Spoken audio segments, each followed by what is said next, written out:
pa nila eh, di ba? At saka nag-i-imply sila. Kaya bawal sila kasi hindi naman sila susundo kung hindi sa biyahe eh. Nga pa.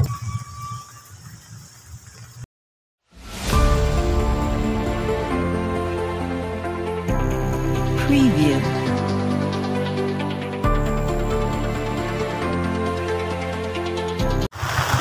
Welcome po dito sa channel na to, Local Villager TV.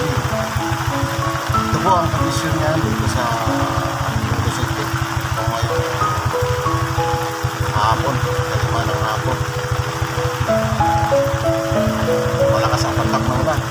May kasamang hangin na amihan. Madilim po ang kalangitan. Kaninang umaga lang po ay medyo hindi pa gaano kalakasan ng ulan sa Bogabon. Kaya po ay lumakas na po.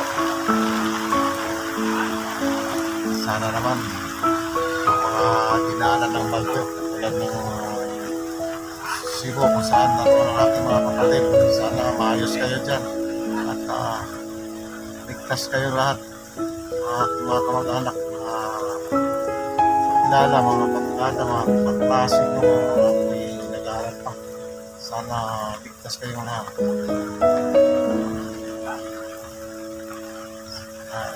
Pagdasal po natin na sana ay walang masasaktan sa panahon ito na bakit.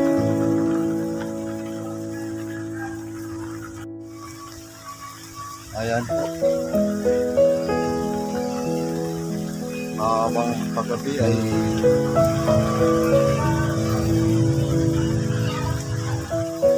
bukas na patak na nila. Kanina po ay maambon-ambon na.